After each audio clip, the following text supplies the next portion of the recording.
Hello, welcome to Do-It-Yourself channel. Today I will show you where to find the option and how to change caption text style in our show captions function in Samsung Galaxy S22.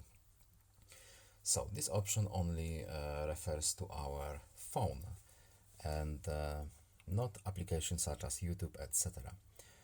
They will have priority. But how to change our text style of our captions? So we need to go to settings, then accessibility, hearing enhancements, and here we have caption preference, and here it is. Now we can change our style of our captions. We have example here.